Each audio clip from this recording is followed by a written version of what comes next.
Ya, selamat siang pemirsa, kita bertemu kembali dalam program Lunch Talk, Dialog Siang khas Berita 1. Saya Kevin Egan. Ya, pemirsa, kita juga akan bersama saya Indri Soekardi. Hari ini kita akan membahas ya, Egan, ada topik-topik ini di mana polemik batas usia perkawinan.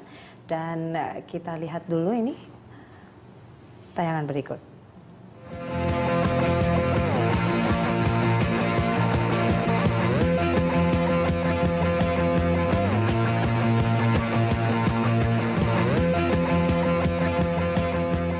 Panjang. Ya, pemirsa Lunch Talk, kali ini kita akan membahas mengenai topik polemik batas usia perkawinan. Bersama kita sudah hadir narasumber dari Sekjen Koalisi Perempuan Indonesia. Selamat siang Ibu Dian Kartika Sari, dan melalui sambungan telepon ini sudah ada mantan Ketua MK Mahfud MD. Sebelum kita membahas lebih lanjut, kita saksikan dulu paket berikut ini.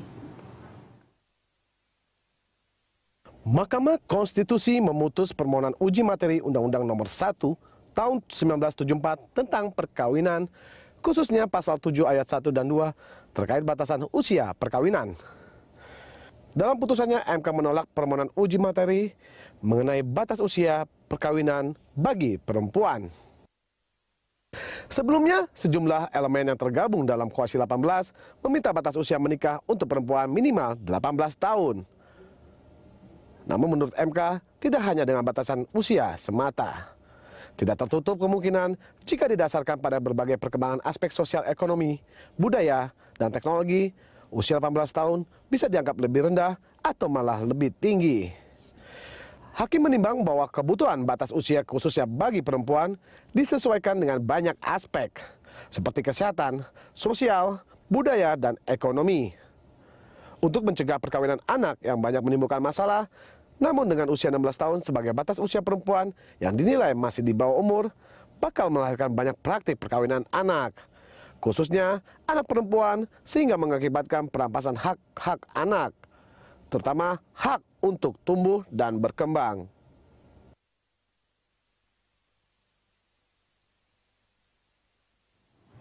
Ya, pemirsa, kami masih akan terus mencoba untuk menghubungi mantan Ketua MK Mahfud MD. Namun demikian kita berdiskusi dulu dengan Ibu Dian. Ibu Dian, kemarin kita sudah mendengarkan keputusan ya mengenai MK yang akhirnya menolak permohonan dari Mbak Dian dan kawan-kawan. Mungkin bisa dijelaskan ini sikapnya kemudian terhadap penolakan tersebut seperti apa? Ya, tentu kita tidak berhenti di sini ya. Kita akan kemudian ke DPR untuk paling tidak memasukkan revisi undang-undang perkawinan ke dalam prolegnas. Pasti kita akan mencoba itu.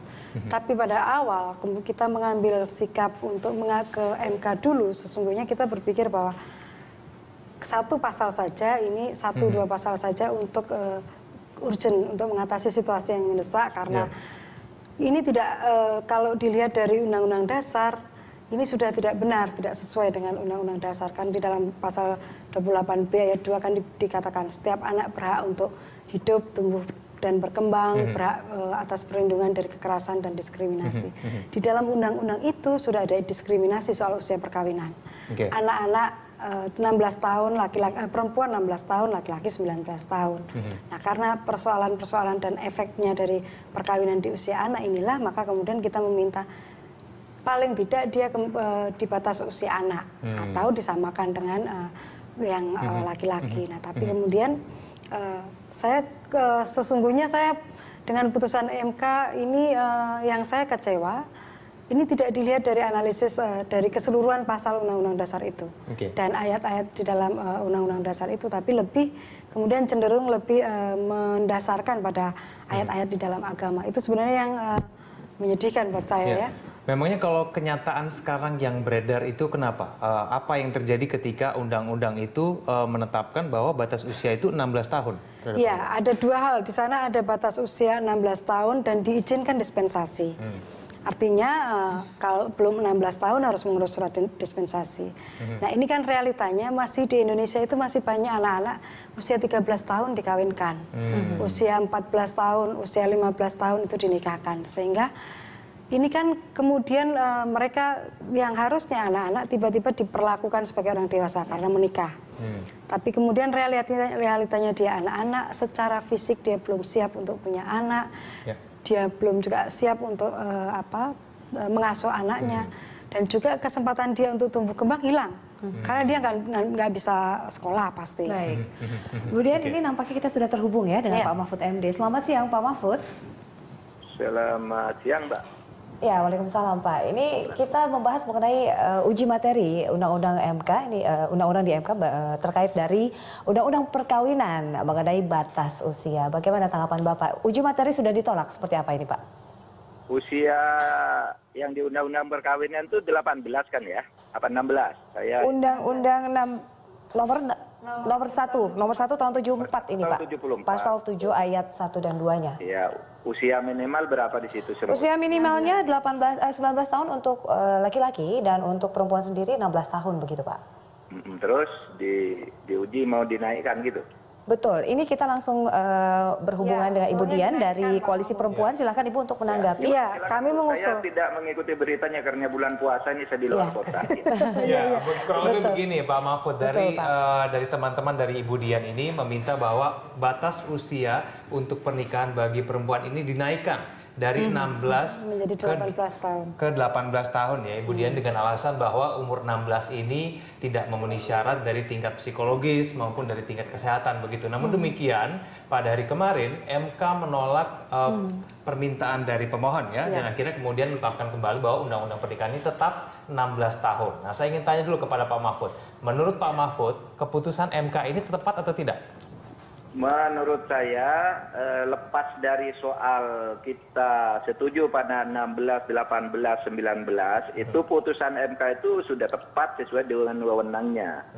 Karena MK itu hanya boleh membatalkan sesuatu yang jelas-jelas bertentangan dengan konstitusi. Sedangkan menentukan usia perkawinan itu merupakan kewenangan DPR dan pemerintah atau lembaga legislatif untuk menentukan apakah 16, 17, 15, 21 itu pilihan hukum. Namanya open legal policy. Oleh sebab itu meskipun MK tidak setuju, itu tidak boleh membatalkan karena itu tidak bertentangan dengan konstitusi, boleh berapa saja. Seperti misalnya legislatif menentukan jumlah anggota DPR 560. Itu meskipun MK menganggap terlalu banyak, tidak boleh dibatalkan karena itu pilihan hukum gitu. Sama dengan itu 16, 17 semuanya itu kan sudah akil balik kalau menurut agama. Misalnya kalau dalam menurut Islam. Jadi itu tidak salah MK, meskipun saya sendiri sebenarnya kalau saya duduk di legislatif, saya ingin menaikkan gitu. Tetapi itu wewenangnya lembaga legislatif, bukan wewenangnya lembaga yudikatif. Gitu, Mbak. Baik, apakah berarti menurut Pak Mahfud ini berarti teman-teman yang mau menggugat ini harus datang ke DPR gitu untuk mengubah undang-undangnya semua begitu maksudnya? Iya Masuk dong. dalam prolegnas begitu. Harus melalui Kerangka legislative besarnya. review.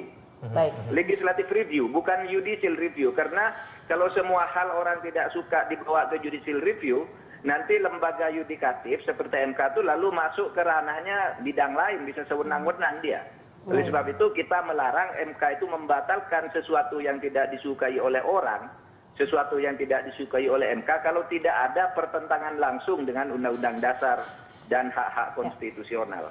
Oke, Bu Saya Dian. setuju dinaikkan itu tapi lewat legislative review aja. Baik. Ya, Pak Mahfud, kita bertanya ke Bu Dian dulu. Ini alasan Ya, sebenarnya MK pada intinya persidangan untuk kemarin menghapuskan menolak. diskriminasi, Pak. Karena di pasal 28 B ayat 2 itu kan anak berhak untuk mendapatkan perlindungan dan bebas dari diskriminasi. Nah, dalam usia perkawinan di Undang-Undang Nomor 1 Tahun 74 itu memang mendiskriminasi antara perempuan dan laki-laki. Ya. Ya, tafsir diskriminasi itu kan relatif ya. Tafsir kata-kata Ibu atau kata Mbak itu diskriminasi dengan usia seperti itu. Kata MK dan DPR yang dulu membuat tidak. Tetapi supaya diingat, kata diskriminasi itu adalah perlakuan yang tidak sama. Ya. Berdasar Yang menimbulkan kerugian. perbedaan agama, gender, asal-usul sosial, ras, dan sebagainya. Bukan hal yang seperti itu sebenarnya kalau menurut konvensi internasional maupun menurut tata hukum kita. Gitu.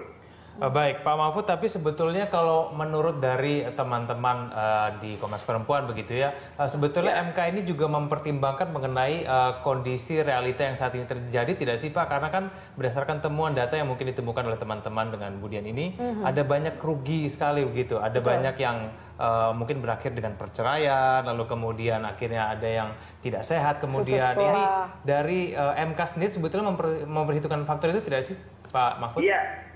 Ya, saya kira itu bisa benar meskipun masalahnya tidak sesederhana itu karena banyak faktor lain juga ya. Ada di daerah-daerah tertentu yang justru mungkin atau di tingkat perkembangan masyarakat tertentu yang justru mungkin ingin mengawinkan anak justru masih sangat dini gitu ya. Tetapi itu tetaplah bukan kewenangan MK untuk menafsirkan itu kewenangan wakil rakyat. Ya, soal kewenangan saja sebenarnya. Oke. Kalau saya jadi hakim, itu pasti saya akan setuju tuh, akan dinaikkan umurnya agar tidak seperti sekarang ini terlalu muda. Terlalu muda ya. Tetapi itu harus ke lembaga legislatif, bukan ke hakim kalau begitu itu. Ya. Pak Mahfud, tahan dulu di sana, kita masih melanjutkan perbincangan Budian. Kita lanjutkan di segmen berikutnya, tetaplah bersama Dialog Lunch Talk.